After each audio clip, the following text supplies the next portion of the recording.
What is that smell? Dr. Edmund Harrington stopped mid-sentence. His nose wrinkled. 600 people turned to look. A 12-year-old black boy stood at the back of the auditorium. Joseph Bradley. Second-hand clothes.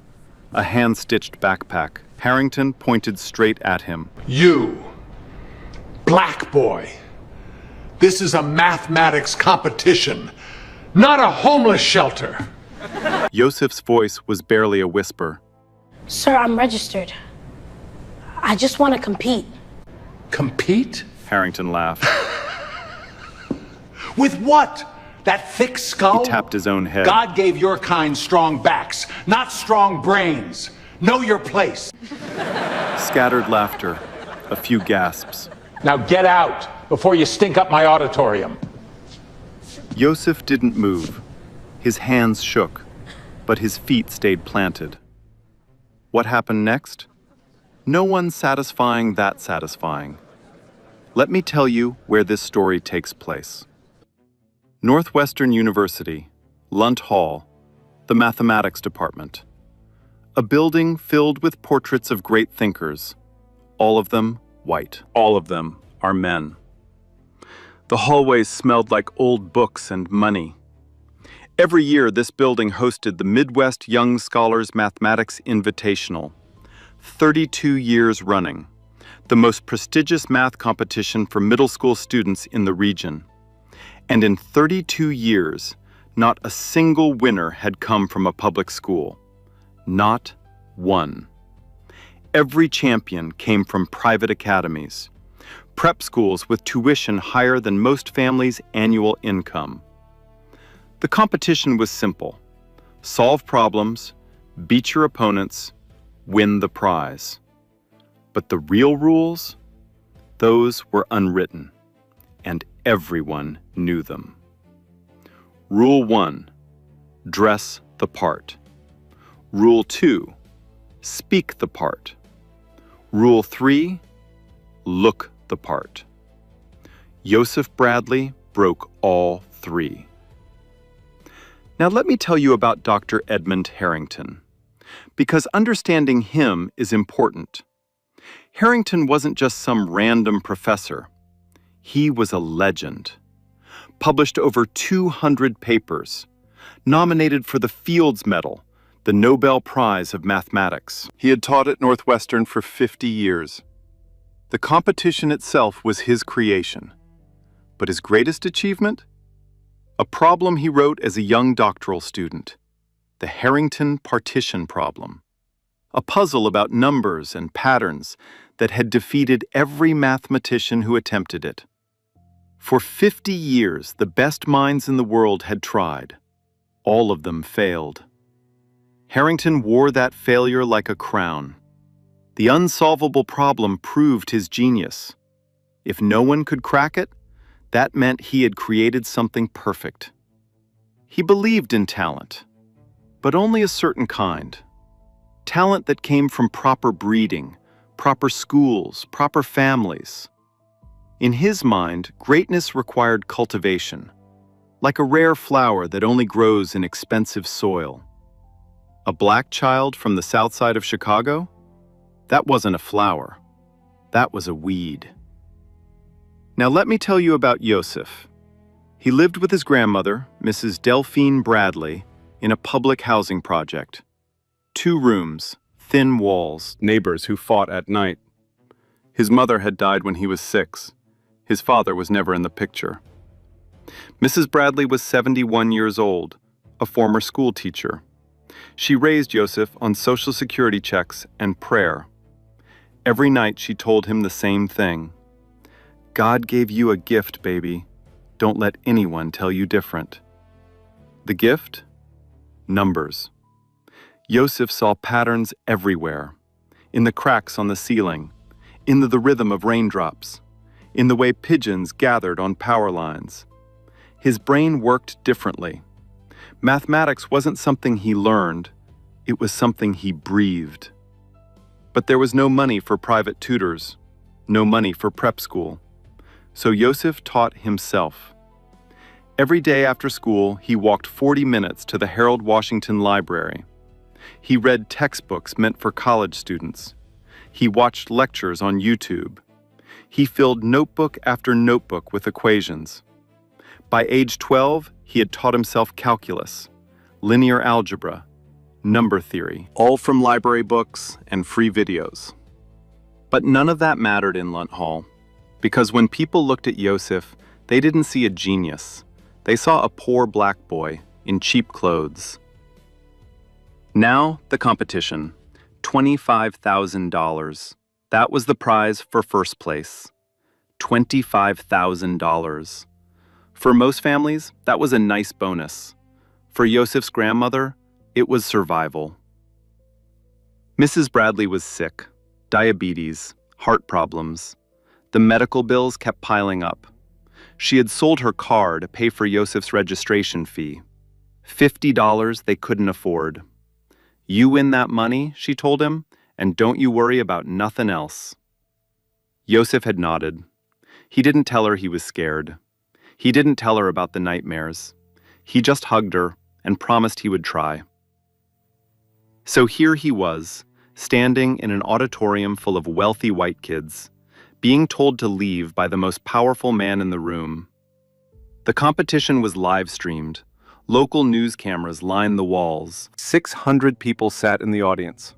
And at home, on a borrowed tablet, Mrs. Bradley watched her grandson get humiliated in front of the world. But Yosef didn't leave. He reached into his backpack, pulled out a crumpled registration form, and held it up for everyone to see.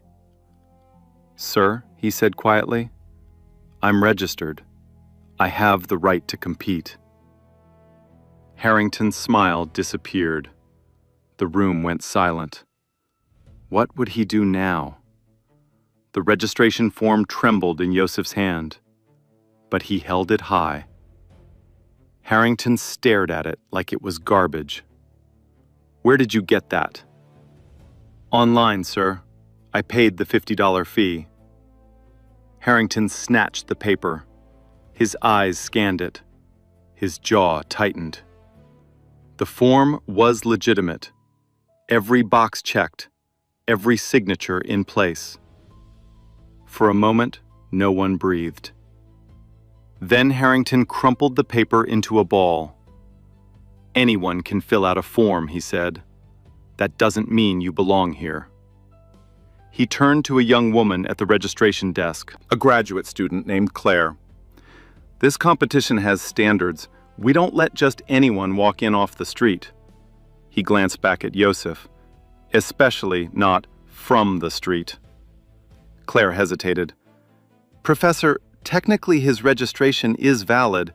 The rules say—" "I wrote the rules," Harrington cut her off. "And I say we test him first." A murmur rippled through the crowd. This was new. There was no preliminary test in the official guidelines. Harrington walked to the main stage. He picked up a piece of chalk. On the massive blackboard behind him, he wrote an equation. Long, complex, full of symbols that made the other students squint.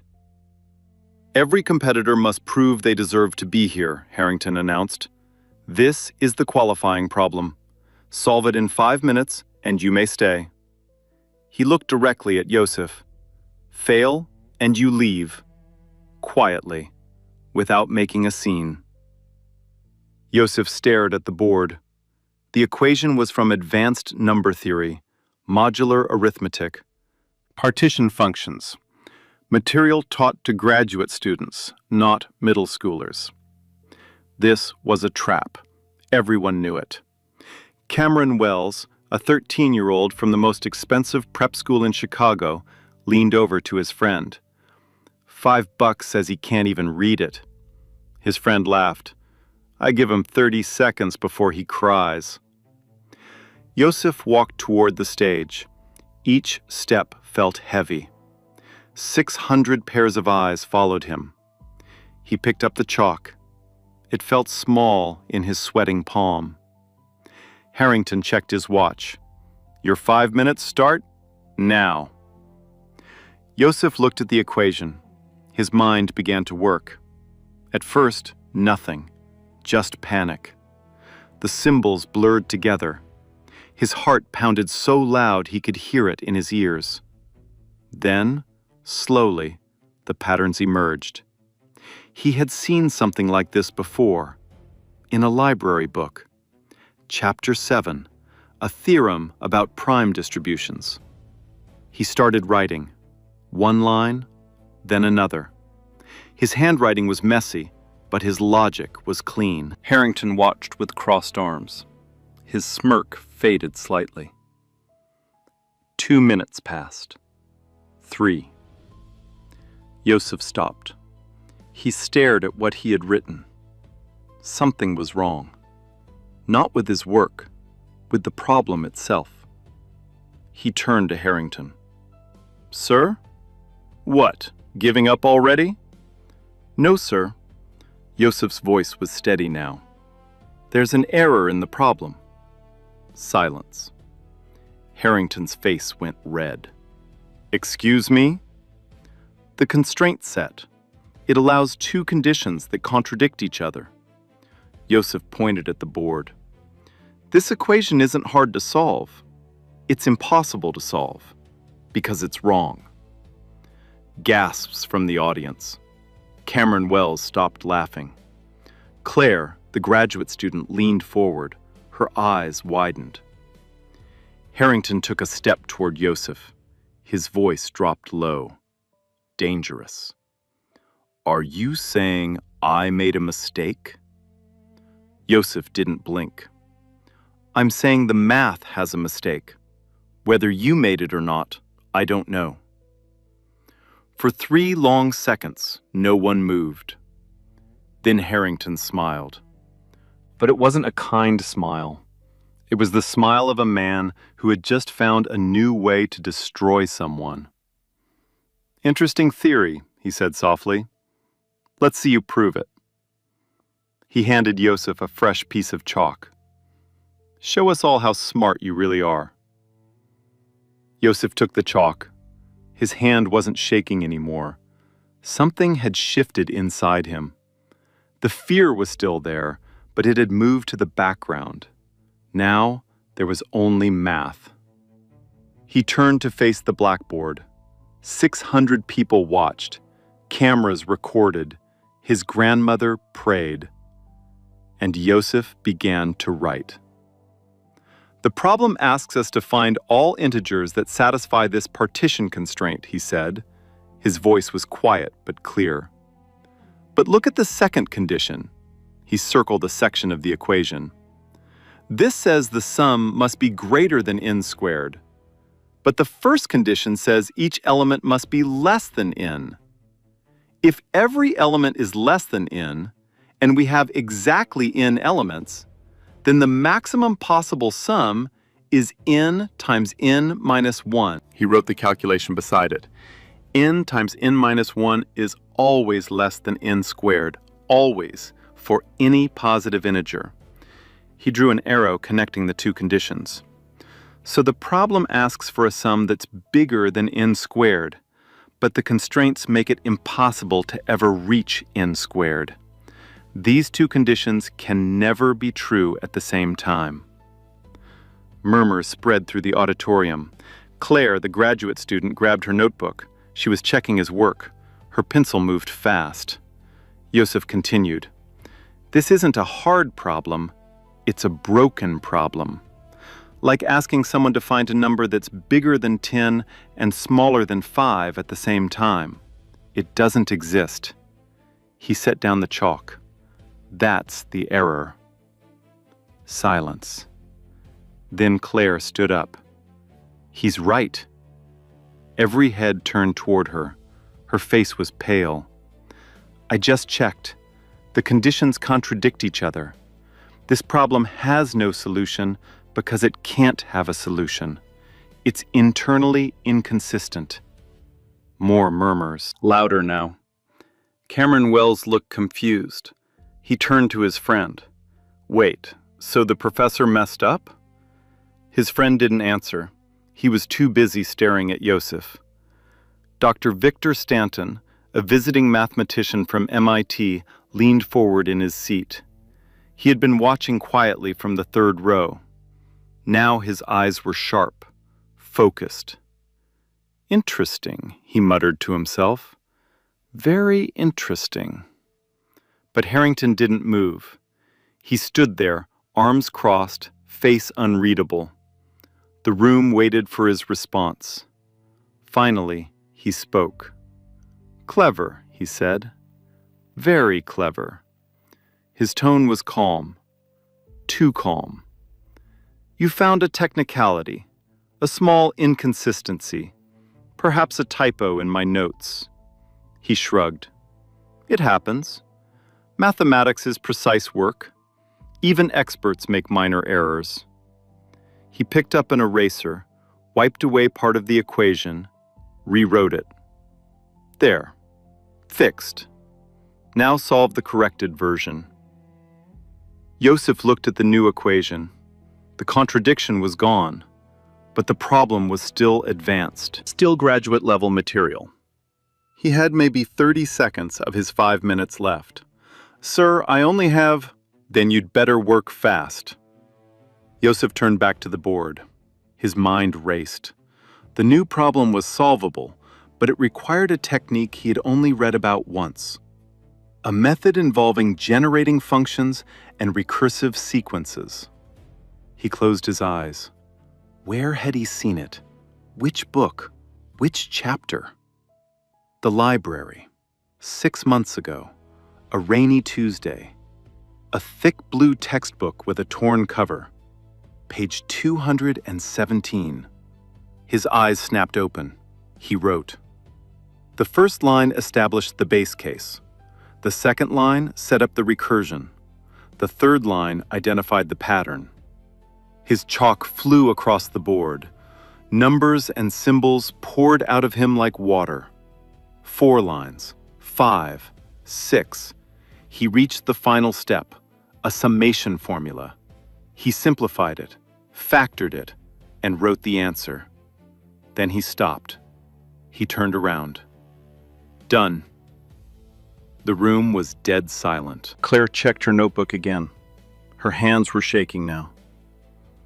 It's correct. Dr. Stanton stood up. He walked closer to the board. His eyes traced every line. Not just correct, he said slowly. Elegant. This solution uses a technique most graduate students struggle with, and he did it in under a minute. He turned to look at Joseph. Where did you learn this? The library, sir. Harold Washington Library. There's a blue textbook on combinatorics, chapter 12. Stanton stared at him for a long moment. Then he nodded slowly. Remarkable. The audience began to whisper. Some looked impressed. Others looked uncomfortable. A few prep school parents shifted in their seats. But Harrington? His face was stone. He walked toward Joseph, slowly, deliberately. He stopped just inches away. You found one error, he said quietly. So quietly that only Joseph could hear. Don't think that makes you special. Joseph met his eyes. I don't think I'm special, sir. I just want to compete. Harrington held his gaze for a long moment. Then he turned to the registration desk. Mark him as qualified, he said. His voice was flat. Probationary status. Claire frowned. Professor, probationary status is for students with incomplete paperwork. His registration is complete. Probationary status, Harrington repeated. My competition, my rules. He walked back to his seat at the judges' table. He didn't look at Joseph again. But Joseph didn't care about status. He didn't care about rules. He was in. He walked back to the competitors section. The other students moved aside to let him pass. Some stared. Some whispered. Cameron Wells watched him with narrowed eyes. Yosef found an empty seat in the back corner. He sat down, he placed his backpack on his lap, and for the first time that day, he allowed himself to breathe. But this was only the beginning, because Harrington wasn't finished. Not even close. The qualifier had been a test, a small one. The real challenges were coming, and they would be much, much harder. What would Harrington throw at him next? The competition began. Round 1. All competitors solving problems at the same time. 50 students hunched over desks, pencils scratching, pages turning. The problems were hard. Calculus, geometry, logic puzzles that twisted your brain into knots. Yosef finished first. He raised his hand.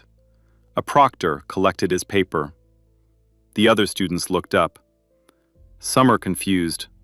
Some are annoyed. Cameron Wells glanced at his own half-finished work, then back at Yosef. His jaw tightened.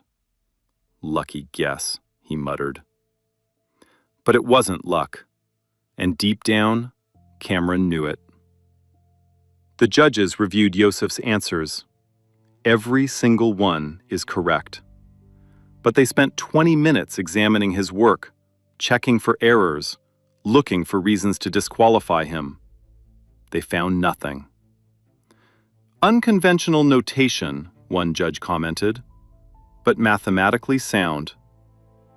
Harrington said nothing. He just made a note in his folder.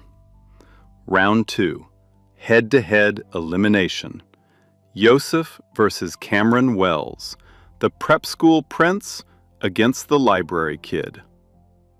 The problem involved graph theory, networks of points connected by lines. Find the shortest path that visits every point exactly once. Cameron attacked it with brute force. He tried every possible combination.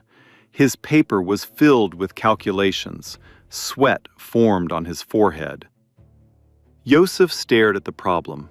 He didn't write anything for 30 seconds. Cameron smirked. What's wrong? Too hard for the street corner? Yosef ignored him. His eyes moved across the page, seeing something no one else could see. Then he picked up his pencil. He drew 3 lines, wrote one equation, circled the answer, done. The proctor blinked. Already? Yosef nodded. Cameron was still calculating when the time ran out. He hadn't finished. The judges checked Yosef's work. Correct. He identified a symmetry in the graph that reduced the problem to a simple formula. Dr. Stanton smiled slightly. That's not something you learn in textbooks. That's pure intuition. Cameron slammed his pencil down. This is ridiculous. He's cheating somehow. Mr. Wells, Dr. Stanton's voice was calm but firm. There is no cheating in mathematics. Either the answer is right or it's wrong. His answer is right. Cameron's father, a man in an expensive suit, stood up from the audience. I want a formal review. My son has been preparing for this competition for 3 years. There's no way some random kid from the ghetto... Sit down, Mr. Wells, Dr. Lorraine Ashford spoke for the first time. She was the dean of the mathematics department, a black woman in her late 50s, calm, measured, powerful in her own quiet way. Your son lost fairly. The competition continues. Mr. Wells turned red, but he sat down. Harrington watched the exchange with cold eyes. He said nothing, but his pen moved across his notepad. Writing. Planning. Round 3. The semifinals. New rules. Competitors must explain their solutions verbally, out loud, in front of everyone. This was designed to favor private school kids, students trained in debate, public speaking, The art of sounding smart. Yosef had never spoken in front of more than 10 people in his life. His opponent was a girl named Elizabeth Thornton, blonde hair, perfect posture, daughter of a federal judge. The problem was complex, differential equations. Elizabeth solved it correctly. Then she explained her solution like she was giving a TED talk. Confident, polished. Every word is precise. The judges nodded approvingly. Then it was Yosef's turn. He solved the problem, also correct. But when he tried to explain it, his voice cracked. So you take the derivative, and then... He paused, swallowed, started again. The function has a critical point where... His sentences were short, choppy. He avoided eye contact. Elizabeth smirked. But he didn't stop. He pushed through, word by word, step by step. And when he finished, the logic was flawless. Dr. Stanton leaned back in his chair. The presentation needs work, but the mathematics is perfect. Harrington finally spoke. Presentation is part of mathematics. How you communicate your ideas matters. A brilliant solution explained poorly is worthless. He looked at the other judges. I recommend we penalize for clarity. Dr. Ashford shook her head. We're judging mathematical ability, not elocution. Then perhaps we should change the criteria. The criteria are set, Edmund. They have been for 32 years. Harrington's eyes narrowed, but he didn't argue further. Not yet. Yosef advanced to the finals. The live stream chat exploded with comments. Who is this kid? Southside genius? Harrington looks like he swallowed a lemon, LMAO. This is insane. A library kid beating prep school robots? The audience buzzed. Something was happening here, something unexpected, and everyone could feel it. But the finals were still ahead, and Harrington was about to play his final card. What would he do to stop Yosef? 2 hours until the final round. The auditorium emptied for a break. Students scattered. Some went to the cafeteria. Some called their parents. Some huddled with private tutors for last-minute coaching. Yosef had no tutor, no parents to call, no money for the cafeteria. He found a quiet corner in the library wing of Lunt Hall, a small room with old wooden chairs and dusty shelves. He sat on the floor, pulled out his worn notebooks, and began to review. His notebooks were his treasure. 3 years of work, equations copied from library books, problems solved at midnight under a dim lamp, theories he had taught himself when no one else would teach him. He flipped through the pages. His handwriting had changed over the years, from messy and uncertain to sharp and confident. But today his hands were shaking again. The final round. Against students who had been groomed for this their entire lives. With judges who didn't want him there. And a professor who was looking for any reason to destroy him. Focus, he whispered to himself. Just focus on the math. A door creaked open. Yosef looked up. Dr. Lorraine Ashford stood in the doorway. She didn't say anything at first, just looked at him. Sitting on the floor, notebooks spread around him like a protective circle. Then she stepped inside, closed the door behind her. You shouldn't be in here, she said. This area is for faculty only. Yosef started gathering his things. I'm sorry, I didn't know. I'll leave. I didn't say leave. She pulled a chair closer to him, sat down. I said you shouldn't be in here. There's a difference. Yosef froze, unsure what to do. Dr. Ashford studied him for a moment. You know what I see when I look at you?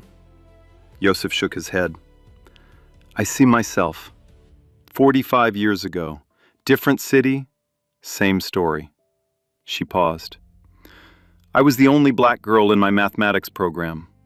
They told me I didn't belong, told me I was taking a spot from someone more deserving, told me to go home.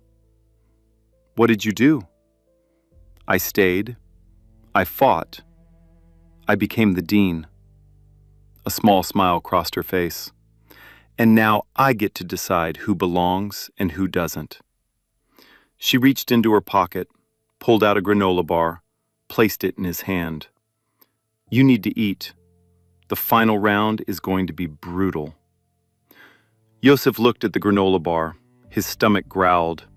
He hadn't eaten since breakfast, a bowl of oatmeal his grandmother had made before dawn. Thank you, he said quietly.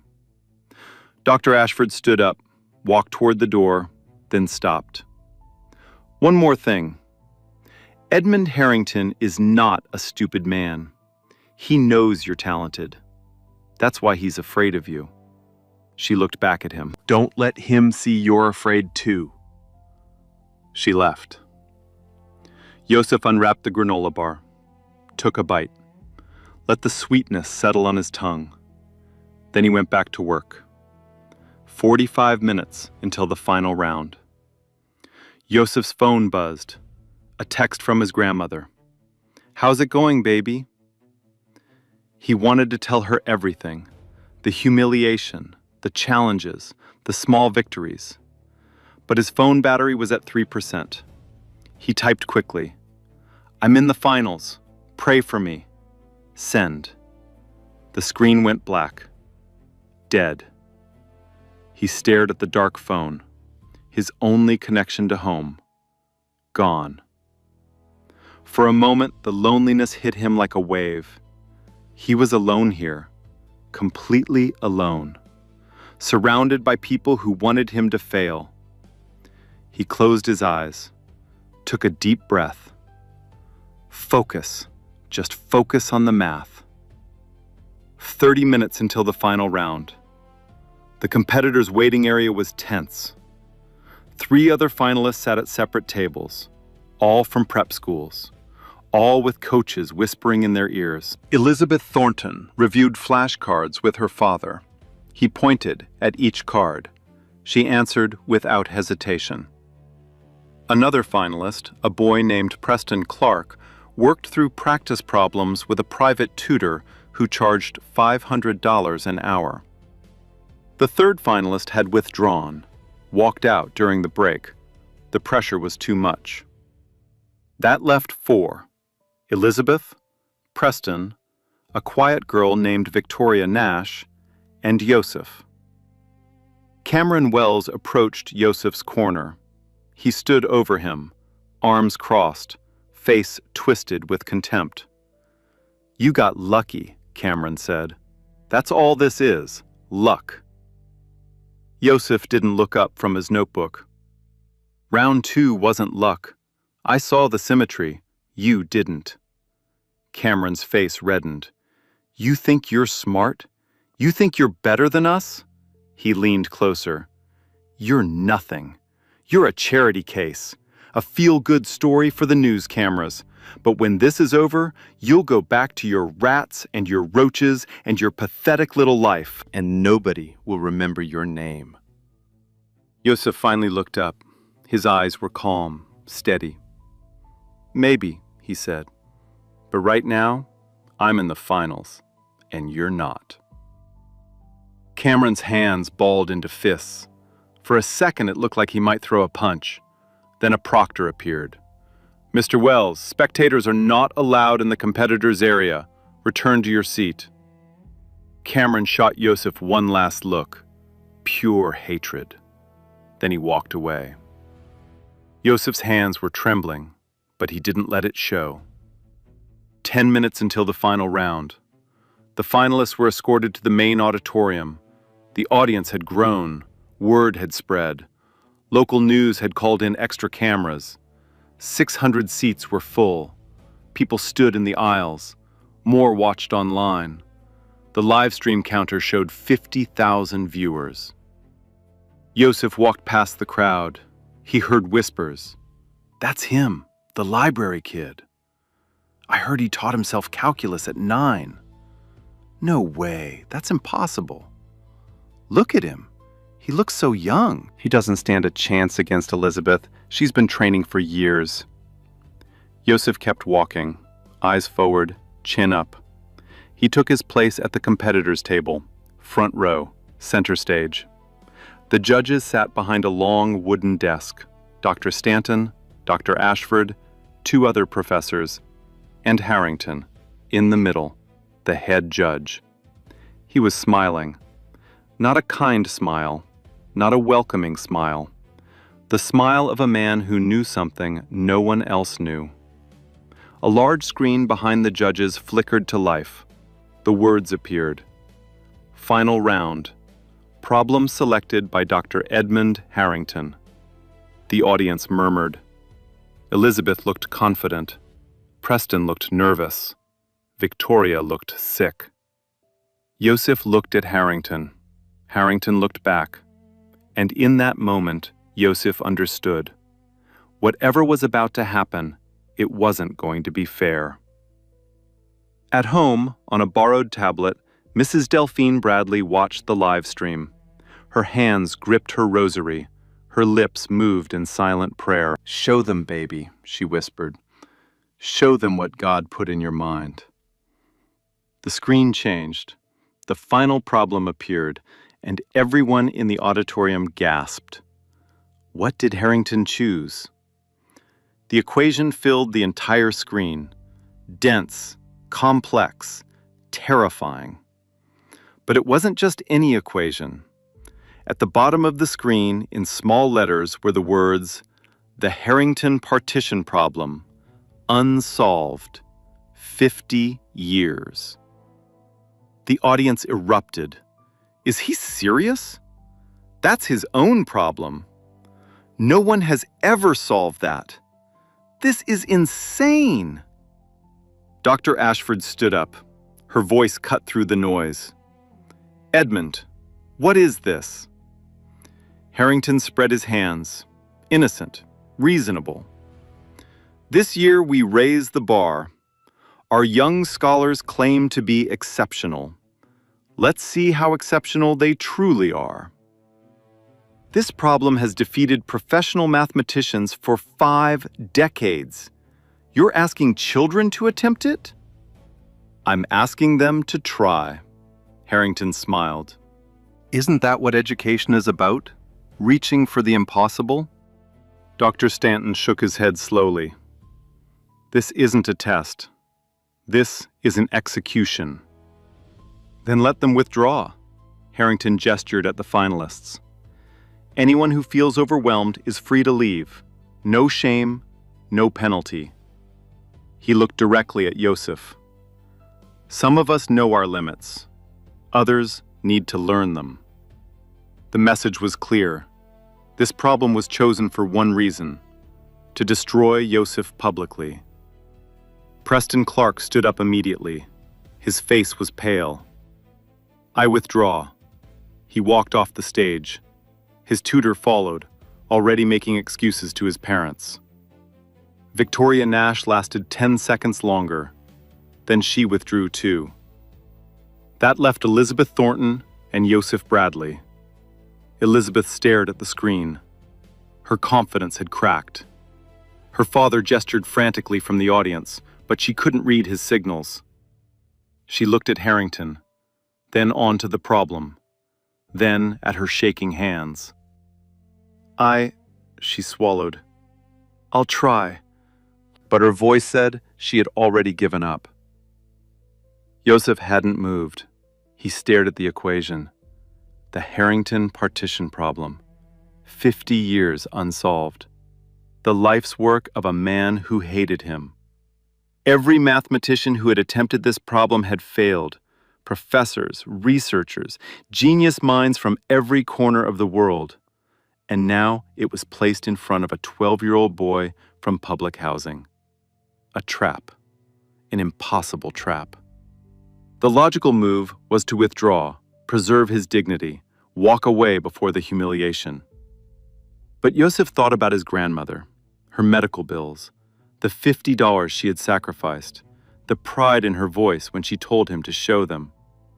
He thought about every person who had told him he didn't belong, every door that had been closed in his face, every time someone had looked at his skin and decided he was worthless.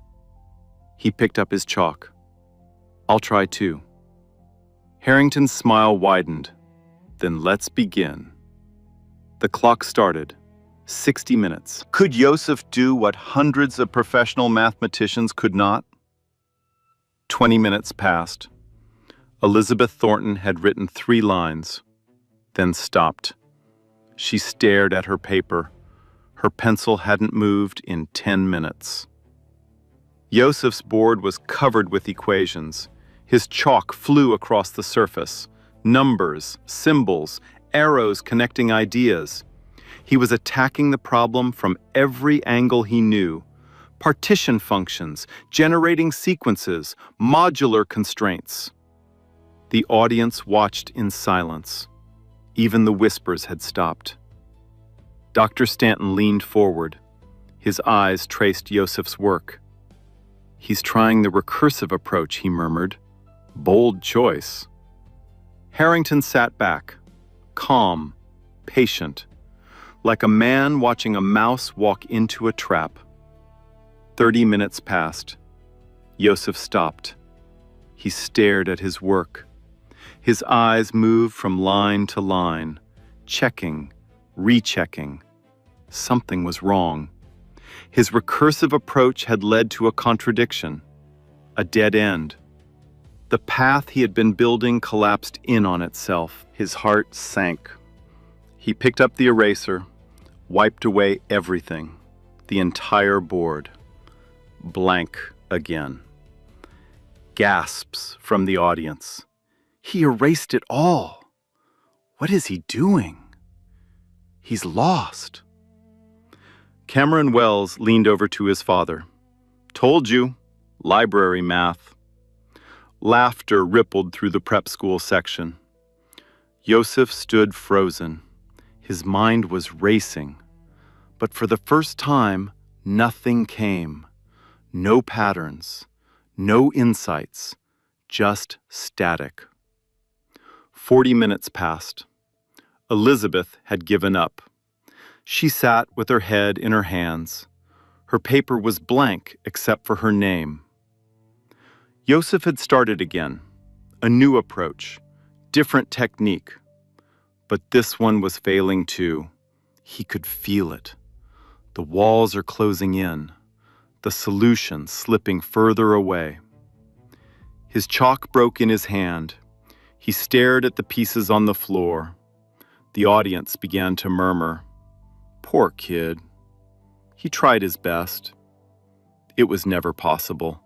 Harrington set him up. Harrington glanced at his watch. 20 minutes left. His smile was barely contained. Joseph's shoulders slumped. For the first time, doubt crept in. Real doubt. The kind that tells you to stop fighting. The kind that whispers you were foolish to try. Maybe they were right. Maybe he didn't belong here. Maybe a boy from public housing had no business challenging a problem that defeated the best minds in the world. He looked toward the exit.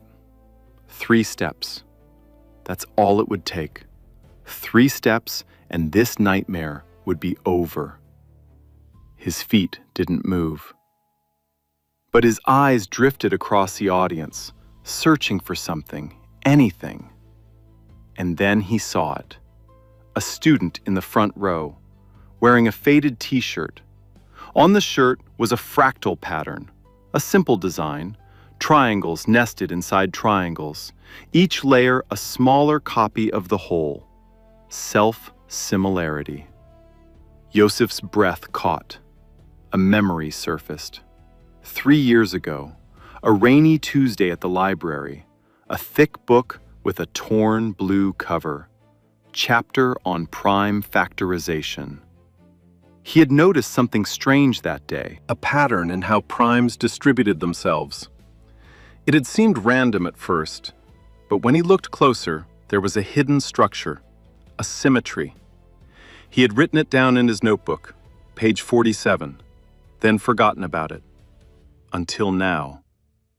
His eyes snapped back to the board. What if everyone had been approaching this problem wrong? What if they had been starting from the top and working down, complex to simple? What if the answer required the opposite, simple to complex, building from the smallest case, letting the pattern reveal itself? His hand moved before his mind caught up. He grabbed a fresh piece of chalk. At the back of the auditorium, Dr. Ashford watched. She had seen that look before, the look of someone who had found something. She gave a single nod, almost imperceptible, but Yosef caught it, and something shifted inside him. The doubt didn't disappear, but it moved aside, made room for something else. Determination. He had 15 minutes left. 15 minutes to do what no one had done in 50 years. He started writing. Would it be enough? Yosef started from the beginning. Not the beginning of the problem, the beginning of mathematics itself. He wrote the number 1, then 2, then 3. The audience frowned. What was he doing? This was a graduate-level partition problem. Why was he writing numbers a child could count? But Yosef wasn't counting. He was building. The problem asks about partitions of any integer, he said quietly, almost to himself. Everyone tries to prove it for all numbers at once. But what if we start with the smallest cases first? He drew a simple diagram, 3 dots arranged in a triangle. For 1, there's only one partition, the number itself. He added more dots, connected them with lines. For 2, there are 2 partitions, 2 itself, or 1 plus 1. For 3, there are 3 partitions, 3, 2 plus 1, or 1 plus 1 plus 1. His chalk moved faster now, but look at the pattern. He circled specific connections in his diagram. Each partition contains smaller partitions inside it, like mirrors reflecting mirrors. The structure is recursive, self-similar. Dr. Stanton sat up straighter. His eyes widened. My God, he whispered. He's mapping it visually. Yosef continued building. His diagrams grew more complex, but they remained clear. Each layer nested inside the previous one, triangles within triangles, patterns within patterns, just like the fractal on the student's t-shirt. 10 minutes left. The reason no one solved this, Yosef said, is because they treated it as an algebraic problem. They tried to force it into equations. But it's not algebraic, it's geometric. He drew a large triangle, divided it into smaller triangles, divided those into smaller ones still. The partitions map onto a fractal structure, and fractals have a special property. They're self-similar at every scale, which means he wrote a new equation. Short, elegant. If the pattern holds for the small cases, it must hold for all cases, because the large cases are just combinations of the small ones. He turned to face the judges. That's the insight everyone missed. They were looking at the ocean. They needed to judge and look at the drops. 5 minutes left. Yosef's chalk flew across the board. He was writing the formal proof now, translating his visual insight into mathematical language. Lemma, theorem, corollary. Each step built on the previous one. Each line followed logically from the last. The audience had gone completely silent. Even the GJ seemed to hold their breath. Elizabeth Thornton watched with her mouth open. She had stopped crying. Now she was just staring. Cameron Wells gripped the armrests of his seat. His knuckles were white. Dr. Ashford's hands were clasped in front of her face. Praying? Hoping? Impossible to tell. And Harrington? Harrington had stopped smiling. His eyes moved across the board, following Yosef's work, checking each step, looking for errors, finding none. His face grew pale. 2 minutes left. Yosef reached the final section of his proof, the induction step. If the pattern holds for n, it must hold for n plus 1. He set up the hypothesis, established the base case, showed the recursive relationship. Then he wrote the final line, QED, the Latin abbreviation that every mathematician knows. Quod erat demonstrandum, that which was to be demonstrated. Proof complete. He set down the chalk, turned around, faced the audience. For 3 seconds, nothing happened. 3 seconds of absolute silence. Then Dr. Victor Stanton rose to his feet. His voice was barely a whisper, but in the silence, everyone heard it. It's correct. He walked toward the board. His eyes traced every line, every symbol, every connection. It's not just correct, he said, louder now. It's elegant. It's beautiful. He found a solution that hundreds of professional mathematicians missed for 50 years. And he did it with triangles. He turned to face Harrington. Edmund, your problem is solved. Harrington didn't move. His face was frozen. That's not possible. I'm looking at the proof right now. It's rigorous, it's complete. Every step is valid. Harrington stood up, walked to the board. His hands trembled slightly as he traced the equations. The recursion, he muttered. The self-similarity. It's obvious once you see it. He turned to look at Yosef. Really look at him for the first time. How did you see it? His voice cracked. 50 years. The best minds in the world. How did a child see what we couldn't?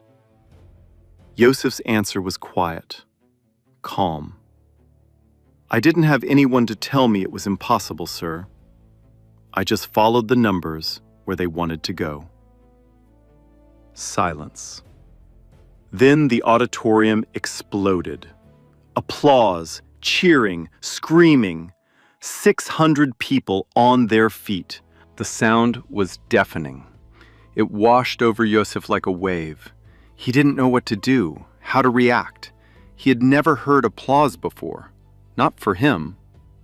Students were shouting, cameras were flashing. The live stream chat scrolled so fast it became a blur. He did it! History right here! That kid is a legend! Harrington's face am dead. Dr. Ashford was crying. She didn't try to hide it. Tears rolled down her cheeks as she clapped. Dr. Stanton shook his head in disbelief. A smile spread across his face. Remarkable, he kept saying. Absolutely remarkable. Elizabeth Thornton walked over to Yosef. Her eyes were red, but she extended her hand. I've never seen anything like that. Congratulations. Yosef shook her hand. Thank you. I mean it. You deserve this. Cameron Wells stayed in his seat. He didn't clap, didn't move, just stared at the board with empty eyes. His father had already left, too ashamed to stay. And at home, on a borrowed tablet with a cracked screen, Mrs. Delphine Bradley pressed her hands to her mouth. Tears streamed down her face. That's my baby, she whispered. That's my grandbaby. On stage, Yosef stood alone. The noise surrounded him. The lights blazed down. Hundreds of strangers cheered his name. But in his mind, he was back in the library. Rainy Tuesday. Torn blue book. Page 217. He had found the pattern that day. And today, he proved it to the world. But the story wasn't over yet, because Harrington was still standing there, and the look on his face said this wasn't finished. What would happen next? The applause faded. Dr. Ashford stepped forward. She raised her hand for silence. Before we proceed to the award ceremony, there is a matter we must address. She pulled up a document on the main screen, the competition rulebook.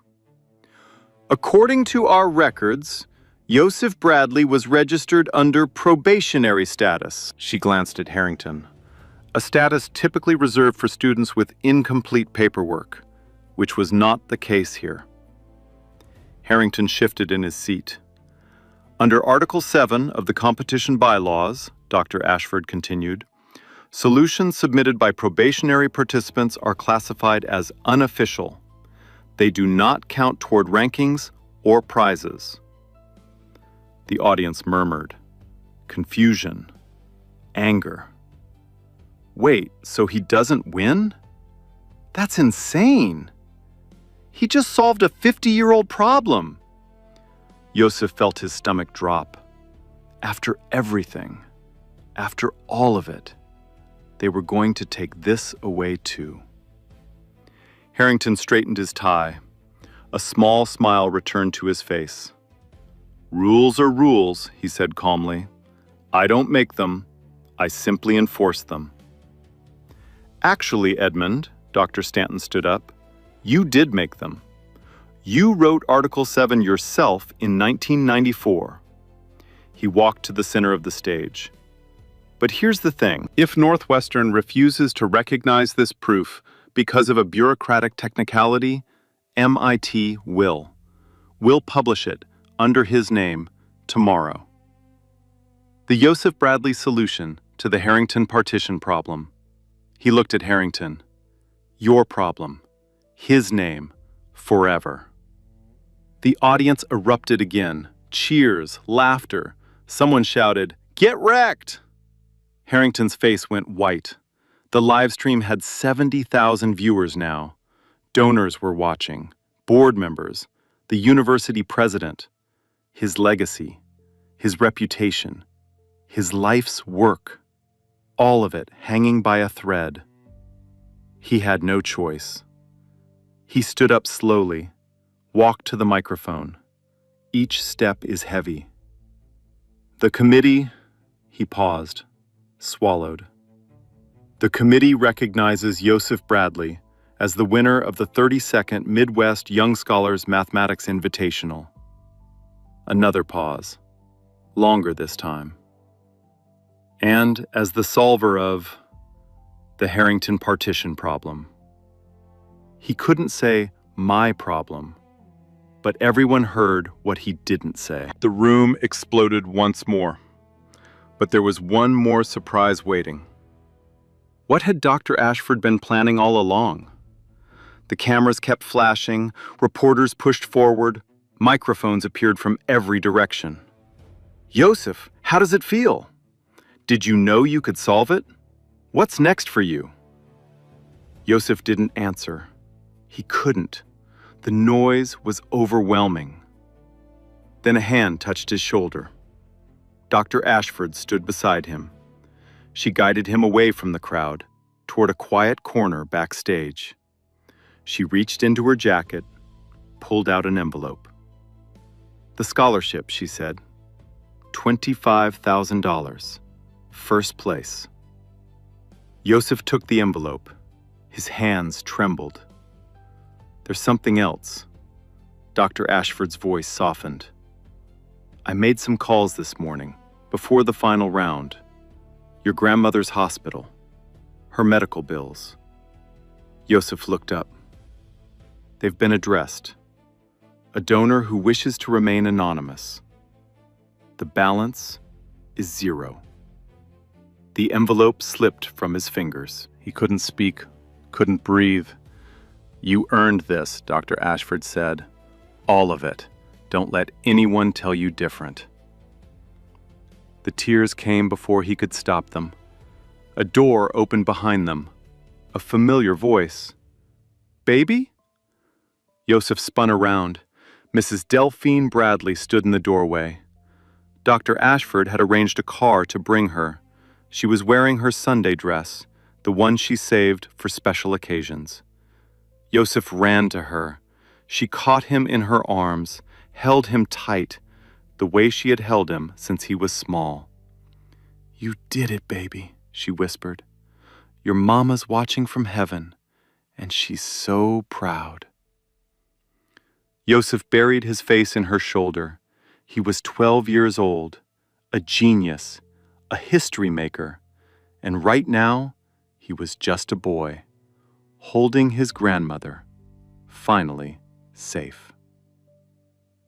If you've ever been in a room where nobody believed in you, where they decided who you were before you opened your mouth, remember this story. The numbers don't care. The truth doesn't care. And neither should you. If this moved you, leave a comment. Tell me about a time you proved someone wrong. Share this with someone who needs to hear it. And if you haven't already, hit subscribe.